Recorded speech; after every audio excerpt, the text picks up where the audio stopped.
Hi guys, welcome to another video. आज के इस वीडियो में हम लोग क्वेश्चन प्रैक्टिस करेंगे और एक क्वेश्चंस जो अभी तक हमने वीडियोस बनाए हैं उसमें जो हमने कंटेंट पढ़ा है प्रिपरेशन ऑफ हेलो एल्केन्स, उसी के रिगार्डिंग क्वेश्चंस हैं, उसी से रिलेटेड क्वेश्चन है। अभी तक ये जो क्वेश्चंस होंगे जितने भी वीडियोज़ में हमने हेलो एल्केन्स प्रिपरेशन मेथड हैं उन्हीं से रिलेटेड क्वेश्चंस जो अभी तक हैं आपके सामने। अब देखिए, कोई क्वेश्चंस हो, चाहे केमिस्ट्री का हो, फिजिक्स का हो या किसी सब्जेक्ट का क्वेश्चंस हो, क्वेश्चन का हर एक शब्द जो है अपने आप में जवाब होता है। उसके हर एक वर्ड को ध्यान से पढ़िएगा और ध्यान से पढ़ना चाहिए ताकि उसकी हर एक बात को हम आसानी से समझ सकें। क्वेश्चन अच्छे से टैकल करने के लिए हमारे लिए सबसे मैंडेटरी काम ये है कि हम उस क्वेश्चन के एक एक शब्द को अच्छे से पढ़ें और अच्छे से पढ़ें, उसको समझते हुए पढ़ें। अगर कोई क्वेश्चन हमें एक बार नहीं भी समझ में आ रहा तो हम उसको दोबारा रिपीट करें। यही क्वेश्चन की बात होती है, क्योंकि क्वेश्चन में ही, सवाल में ही जवाब होता है। चलिए हम अपना पहला क्वेश्चन देखते हैं। आज का पहला क्वेश्चन ये है कि alkyl halide can be prepared from. ये पूछा गया है, इस क्वेश्चन में ये पूछा जा रहा है कि एल्किल हैलाइड इसमें से किस किस से प्राप्त किया जा सकता है। आपके सामने पहला ऑप्शन है एल्कीन, दूसरा ऑप्शन है एल्कोहल, तीसरा ऑप्शन है कार्बोक्सिलिक एसिड और चौथा ऑप्शन है ऑल ऑफ दीज। चलिए एक एक ऑप्शन की हम लोग समीक्षा करते हैं। जैसे पहला ऑप्शन हमारे सामने दिया गया है एल्कीन, तो अगर हम एल्कीन को देखें तो हम याद कर पा रहे होंगे कि एल्कीन से तो हमने हेलो एल्कीन का निर्माण किया था मार्कोनी काफ नियम लगा के और प्रति मार्कोनी काफ नियम लगा के। मार्कोनी काफ नियम लगा के क्लोरो एल्केन ब्रोमो एल्केन का निर्माण कर सकते थे और प्रति मार्कोनी काफ लगा के सिर्फ ब्रोमो एल्केन का निर्माण कर सकते थे। इसका मतलब ये ऑप्शन तो पहला वाला तो बिल्कुल सही है कि एल्कीन से जो है हम निर्माण कर सकते हैं एल्किल हैलाइड का। लेकिन ऐसा नहीं कि पहला ऑप्शन मैच करके हम आगे बढ़ गए। अरे दूसरा ऑप्शन देख लो, क्योंकि इसमें एक चौथा ऑप्शन इस प्रकार का दिया है ऑल ऑफ दीज। हो सकता है इसमें सारी बातें सही हों, तो पहला ऑप्शन तो हमें ये लगा कि एल्कीन से तो जो है एल्किल हैलाइड का प्रिपरेशन होता है। दूसरा ऑप्शन हमको दिखाई दिया एल्कोहल। दूसरा ऑप्शन हमको क्या दिखाई दिया? एल्कोहल। और एल्कोहल से भी हम याद कर पा रहे हैं कि एल्कोहल से जब ल्यूकास अभिकर्मक की अपक्रिया कराते थे तो क्लोरो एल्केन मिलता था हमको। और फिर उसके बाद हमने फास्फोरस हैलाइड से अपक्रिया कराई थी, phosphorus pentachloride, phosphorus trichloride, phosphorus tribromide, phosphorus triiodide, इन सबसे अपक्रिया कराई थी, तभी भी हमको हेलो एल्केन मिल रहा था। और जब एल्कोहल की थाइनोइल क्लोराइड से अपक्रिया करा रहे थे, जिसे डार्जन विधि बोला जा रहा था, तब भी हमको क्लोरो एल्केन मिल रहा था। इसका मतलब एल्कोहल भी होगा। मतलब क्या हम समझ पाए कि एल्कीन से भी एल्किल हैलाइड का निर्माण किया जा सकता है और एल्कोहल से भी। अब आप ऑप्शन सी चेक करें या ना करें, नो डाउट अबाउट इट कि ऑप्शन डी होगा। क्लियर? आपको ऑप्शन सी चेक करने की जरूरत भी नहीं है, क्योंकि दोनों ऑप्शन थे। इसका मतलब ये भी हो जाएगा क्योंकि ऑप्शन इस प्रकार से सेट किए गए हैं। लेकिन हम फिर भी देखेंगे कार्बोक्सिलिक एसिड को। देखो हम क्या कर रहे थे जब हम लोग हंस-डिकर रिएक्शन पढ़ रहे थे। कार्बोक्सिलिक एसिड जब हमारे पास होता था तो उसको हम क्या करते थे, कार्बोक्सिलिक एसिड जब होता था तो हमारे पास उसको क्या करते थे, AgOH सिल्वर हाइड्रोक्साइड से रिएक्शन करा देते थे, तो हमारे पास सिल्वर एल्कोइड बन जाता था। फिर उसके बाद ब्रोमीन से रिएक्शन करा के कार्बन टेट्राक्लोराइड की उपस्थिति में फिर हमको ब्रोमो एल्केन की प्राप्ति हो जाती थी, कार्बन डाइऑक्साइड गैस बाहर हो जाती थी और क्या होता था, AgBr भी बाहर हो जाता था। क्लियर? तो कुछ इस तरीके से बनता था जब इसकी हम बाद में ब्रोमीन से रिएक्शन करा देते थे। जब इसकी बाद में हम ब्रोमीन से रिएक्शन कराते थे तो देखो कंपाउंड हमारे पास ये कुछ इस तरीके का बनता था, COOAg। और जब इसकी जब है ब्रोमीन से रिएक्शन करा देते थे इस कंपाउंड के, तो हमारे पास क्या बनता था, RBr plus carbon dioxide plus AgBr। समझ में आया? तो इस हिसाब से ऑप्शन कौन सा हो जाएगा, डी वाला। एल्कीन से भी एल्किल हैलाइड का निर्माण कर सकते हैं, एल्कोहल से भी कर सकते हैं और कार्बोक्सिलिक अम्ल से भी कर सकते हैं। उम्मीद है आपको ये पहला क्वेश्चन समझ में भी आया होगा और आप लोगों ने सॉल्व भी कर लिया होगा। क्लियर? अब हम अपने अगले क्वेश्चन की तरफ बढ़ते हैं। हमारा अगला क्वेश्चन क्या हमसे पूछ रहा है, the preparation of SOCl2, the reaction of SOCl2, मतलब कह रहा है SOCl2 को बोलते हैं थायोनिल क्लोराइड। थायोनिल क्लोराइड का नाम सुनते ही आपको एल्कोहल याद आ गया होगा कि अल्कोहल और थायनाइल क्लोराइड की जो अपक्रिया कराते थे वो रिएक्शन, और उस अपक्रिया को क्या बोलते थे, डार्जन विधि बोलते थे। और ये डार्जन विधि जो होती है क्लोरोएल्केन निर्माण की सबसे उत्तम विधि होती है, परफेक्ट विधि होती है। परफेक्ट विधि इसलिए होती है क्योंकि जब आप अल्कोहल और थायनाइल क्लोराइड की अपक्रिया जब करा रहे थे, थायनाइल क्लोराइड की जब आप अपक्रिया करा रहे थे तो देखो क्या हो रहा था, RCl मिल रहा था और SO2 मिल रहा था और HCl मिल रहा था। खास बात ये थी SO2 और HCl दोनों गैसियस फॉर्म में मिल रहे थे, और जब ये गैसियस फॉर्म में होंगे तो क्लोरोएल्केन को प्राप्त करना बहुत आसान हो जाएगा, क्योंकि ये तो दोनों गैसियस फॉर्म में है, इजीली उड़ जाएंगे। तो हमको इसकी ये जो मैन्युफैक्चर होगा बहुत ज़्यादा मैन्युफैक्चरिंग होगा। क्लियर? तो ऑप्शन पहला ऑप्शन क्या जाए, alkyl chlorides are immiscible with SOCl2, ये ऑप्शन नहीं है। The other products of the reaction are gases and escape out, ये बात बिल्कुल ही परफेक्ट है, क्योंकि ये पूछ रहा था क्वेश्चन कि एल्कोनॉल्स अल्कोहल से अपक्रिया कराने पर जो एल्किल क्लोराइड्स है गिव्स गुड यील्ड्स बिकॉज, मतलब ये पूछ रहा था क्वेश्चन कि थायनाइल क्लोराइड की अपक्रिया अल्कोहल से कराने पर, थायनाइल क्लोराइड की अपक्रिया अल्कोहल से कराने पर ये क्लोरो एल्केन या ये समझ लीजिए एल्किल क्लोराइड की मात्रा ज़्यादा क्यों प्राप्त होती है। उसका सीधा सा रीजन ये था हमारे पास, क्योंकि ये देखो जो दोनों निकलते हैं कंपाउंड, ये दोनों गैसेस फॉर्म में होते हैं, ये उड़ जाते हैं, स्केप हो जाते हैं, हमारे पास क्या बचता है, RCl ही तो बचता है, इसीलिए इसका प्रोडक्शन बहुत ज़्यादा है। तो इसका ऑप्शन क्या हो जाएगा, बी हो जाएगा। उम्मीद है आप समझ पाए होंगे। हम इस क्वेश्चन को फिर से समझा रहे हैं आपको। क्वेश्चन ये पूछ रहा है कि थायनाइल क्लोराइड की अल्कोहल से अपक्रिया कराने पर जो एल्किल क्लोराइड हमको प्राप्त होता है वो अधिक क्यों प्राप्त होता है, क्या रीजन है कि सबसे ज़्यादा प्राप्त होता है। बात समझ रहे हो? क्योंकि इसमें सिंपल सा रीजन ये है कि जो हमारे पास प्रोडक्ट प्राप्त होंगे, जो हमारे पास प्रोडक्ट प्राप्त होंगे वो कुछ इस प्रकार के होंगे। एक बार फिर से समझा दे रहे हैं,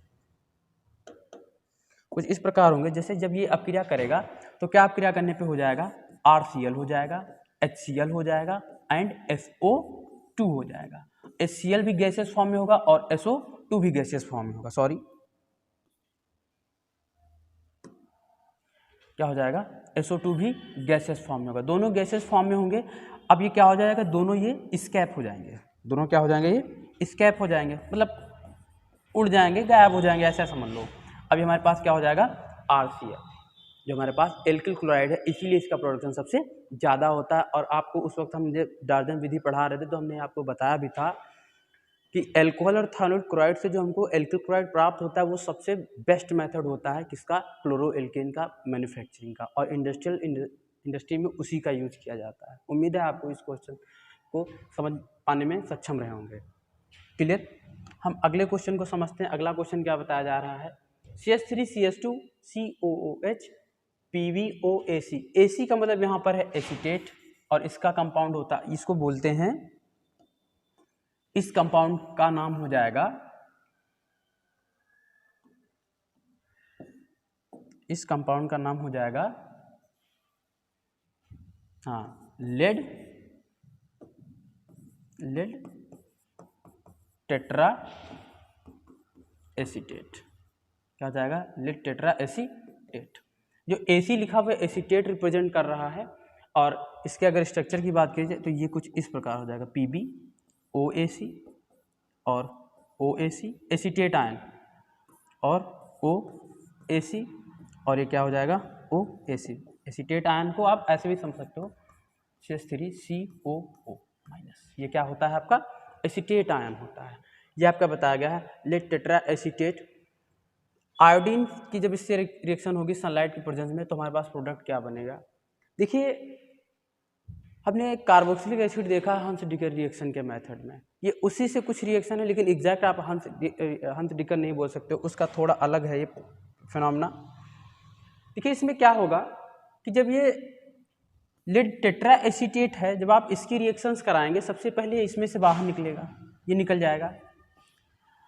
ये निकलने के बाद क्या होगा, फ्री रेडिकल्स मैकेनिज्म ये रिएक्शंस होगी, और फ्री रेडिकल बनने के बाद ये आयोडीन इससे अपक्रिया करेगा, अपक्रिया करने के बाद कुल मिला के आपका प्रोडक्शन ये हो जाएगा।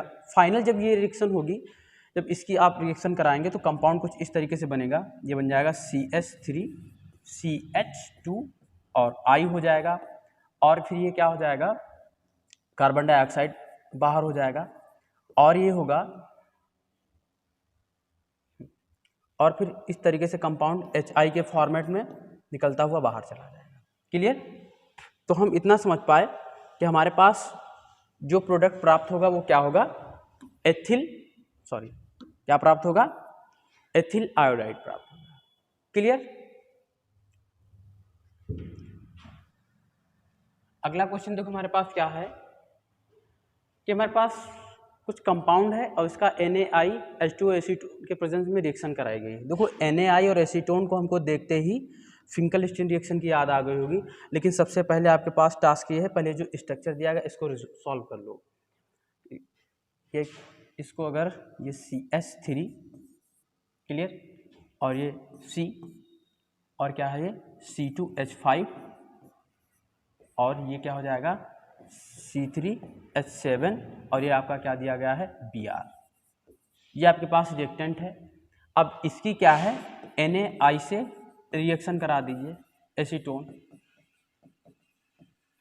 के प्रेजेंस में, आपको फिंकलस्टीन रिएक्शन की महक आ रही होगी, और ये क्या हो जाएगा, NaBr बाहर हो जाएगा, और आपके पास रिमेनिंग कंपाउंड क्या होगा, कुछ इस तरीके से होगा, CH3 C C2H5, और ये क्या हो जाएगा C3H7। क्लियर? और ये क्या हो जाएगा आयोडीन। ये आपके पास प्रोडक्ट बचेगा। अब आप ये ऑप्शन सी जो है, जो रिमेनिंग ऑप्शन है उससे नहीं मैच कर रहा है। जो हमारे पास प्रोडक्ट निकल कर आया है, ये इतना प्रोडक्ट, ये वाला, इससे जो है ये मैच नहीं करेगा। आप काउंट कर लीजिएगा, देख लीजिएगा। लेकिन हमको एक चीज़ अगर हम गौर से देखें, अगर सही गौर से देखें तो ऑप्शन ये जो दो हैं, ये दोनों उससे मैच कर रहे हैं। लेकिन इन दोनों ऑप्शन में बस यही किया गया है कि इस एक स्ट्रक्चर इस प्रकार का, दूसरा स्ट्रक्चर कुछ इस तरीके से इसमें दिया गया होगा। ये वाला जो स्ट्रक्चर है, जो पहला ऑप्शन है वो तो बिल्कुल हूबहू ऐसे दिया गया है, और जो दूसरा ऑप्शन है उसका स्ट्रक्चर कुछ इस प्रकार दिया गया है।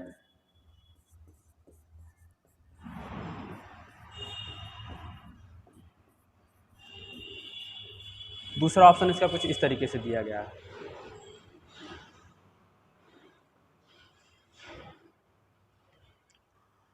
तो ऑप्शन देखने पर हमको क्या दिखाई दे रहा है कि ये दोनों, अब समझिए कि आप इस स्ट्रक्चर में और इस स्ट्रक्चर में फर्क क्यों आ रहा है। आप जब यहाँ पर एक्चुअल में कार्बन को देखोगे, इस वाले कार्बन को देखिए, यहाँ पर एथिल ग्रुप लगा हुआ है, और यहाँ पर एथिल ग्रुप, यहाँ पर मेथिल ग्रुप, यहाँ पर प्रोपिल ग्रुप, और यहाँ पर ब्रोमीन। अगर इस कार्बन की बात की जाए कि ये चारों बॉन्ड जो है इसके अलग अलग एलिमेंट से जुड़े हुए हैं, इसका मतलब इसकी चारों संयोजकताएं अलग अलग तत्वों से जुड़ी हुई। और जब किसी कार्बन की ऐसी कंडीशन आ जाए कि उसके चारों बॉन्ड किसी अलग अलग एटम से जुड़े हुए हों, तो उसको बोला जाता है किरेल कार्बन। किरेल कार्बन क्या बोला जाएगा, किरेल कार्बन। इसमें किरेलिटी आ जाएगी, और किरेलिटी आते ही उसमें क्या हो जाएगा, वो ऑप्टिकली एक्टिव हो जाएगा। तो उसके जो प्रोडक्ट बनेंगे वो रैस्मिक मिक्सचर बनेंगे। कैसे बनेंगे, रैस्मिक मिक्सचर। रैस्मिक मिक्सचर का मतलब क्या हो जाएगा, पोलरिटी उसमें आ जाएगी। तो ये क्या है, इसमें पोलरिटी आ गई इस कंपाउंड में। इस कंपाउंड और इस कंपाउंड में कोई फर्क नहीं, सिर्फ इसका पोलरिटी का फर्क है कि पोलराइज हो गया होगा कंपाउंड। तो इसीलिए ऑप्शन कौन सा हो जाएगा आपका, डी वाला, कि जो मिक्सचर होगा किसका, ए और बी का। इसीलिए बोल रहे हैं ना रैस्मिक मिक्सचर हो जाएगा।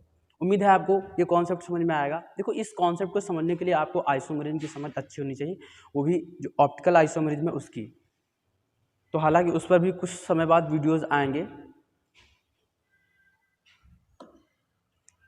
अगला क्वेश्चन हमारे सामने क्या दिया गया है, RCl NaI acetone Ri NaCl in the above reaction which alkyl chloride will give maximum weight. देखिए, ये रिएक्शन दी गई है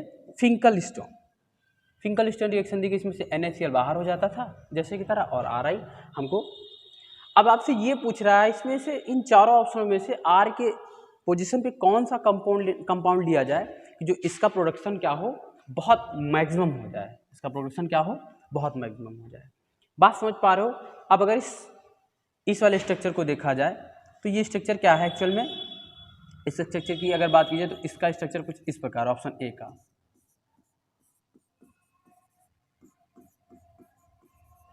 और ये क्या है, Cl।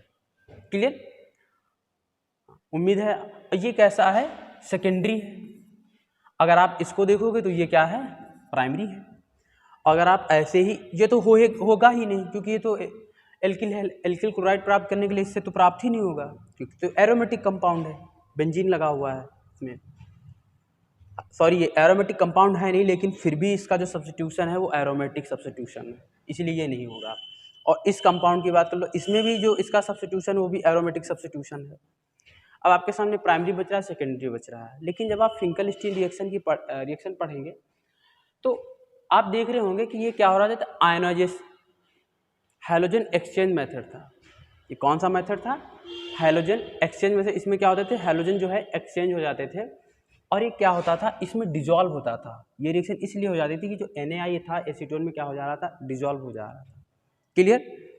तब आप अगर गौर से यहाँ पर हम देखें तो कंपाउंड वहाँ पर ज़्यादा वो वाला बनेगा जो स्टेबल होगा, जो ज़्यादा स्टेबल होगा, और फिंकल-स्टीन के हिसाब से एल्किल ग्रुप स्टेबिलिटी इसकी ये ज़्यादा होगी। इसीलिए इसको जब लिया जाएगा CH3 CH2 CH2 Cl को, तब इसका प्रोडक्शन ज़्यादा होगा। किसी भी अपक्रिया के दौरान प्रोडक्शन मैक्सिमम होने के लिए रिएक्टेंट वो जरूरी होता है जिसकी स्टेबिलिटी ज़्यादा हो। जिसकी इतनी अच्छी स्टेबिलिटी होगी वो प्रोडक्शन क्या करेगा, मैक्सिमम करेगा। अगले क्वेश्चन की बात करते हैं। अगला क्वेश्चन बताया गया, what compound is obtained when ethanol is distilled with potassium bromide and concentrated sulphuric acid. ये बताया गया है, आपके पास कोई एल्कोहल है, ये हमारे पास क्या हुआ, कोई एल्कोहल है। अब इस एल्कोहल को पोटेशियम ब्रोमाइड से रिएक्शन करा दीजिए, KBr, और in presence of concentrated H2SO4। जब आप इससे रिएक्शन कराएंगे तो हमारा क्या हो जाएगा, ये KOH बाहर हो जाएगा, पोटेशियम हाइड्रोक्साइड बाहर हो जाएगा, और RBr ऐड हो जाएगा। क्लियर? और यहाँ पर R की जगह क्या बोला गया, एथेनॉल, तो इसका मतलब क्या हो जाएगा, ये एथेनॉल होगा तो ये क्या बन जाएगा, आपका एथिल ब्रोमाइड बन जाएगा। क्लियर? उम्मीद है आपको ये क्वेश्चन समझ में आया होगा। अगले क्वेश्चन की तरफ चलते हैं, जो हमारा आज का लास्ट क्वेश्चन है। लास्ट क्वेश्चन क्या बोला, which of the following acid give will maximum yield of alkyl chloride Hunsdiecker reaction. Hunsdiecker reaction में आप इनमें से कौन सा कंपाउंड लेंगे जो मैक्सिमम यील्ड दे। फिर भी देखो ऑप्शन डी क्या होगा, एग्जिस्ट नहीं करेगा, क्योंकि तो एरोमेटिक बन जाएगा, नहीं एरोमेटिक, इसका सब्स्टिट्यूशन एरोमेटिक। अब ऑप्शन आपके पास A, B और C। अगर आप ऑप्शन B वालों को देखें और C वालों को देखें और A वालों को देखें, तो ऑप्शन A ये क्या है, प्राइमरी कार्बोक्सिलिक एसिड है, और ये कैसा है, सेकेंडरी कार्बोक्सिलिक एसिड है, और ये कैसा है, टर्सरी कार्बोक्सिलिक एसिड है। और इसमें क्या होगा, फ्री रेडिकल्स हालांकि इसमें बनते हैं, लेकिन इस रिएक्शन की सिचुएशन के हिसाब से जो प्राइमरी हमारे पास कंपाउंड होगा उसका जो है मैक्सिमम यील्ड होगा, क्योंकि उसमें बॉन्डिंग करने में आसानी रहेगी और उसको अटैक करने में आसानी रहेगी। यहाँ पर हिंड्रेंस इफेक्ट लिख जाएगा। हिंड्रेंस इफेक्ट के अकॉर्डिंग क्या होगा, जहाँ पर ज़्यादा क्राउड होगा वहाँ पर जो है प्रोडक्शन कम हो जाएगा। क्लियर? तो उम्मीद है आपको जो है ये चीज़ें समझ में आई होंगी। तो आज के वीडियो में इतना ही, मिलते हैं फिर अपने अगले वीडियो में। अगले वीडियो में हम लोग देखेंगे जो हैलो एल्केन्स होते हैं उनकी फिजिकल और केमिकल प्रॉपर्टीज़ के बारे में आगे की वीडियोज़ में हम लोग देखेंगे। तो आज के लिए इतना ही, फिर मिलते हैं अगले वीडियो में। जय हिंद।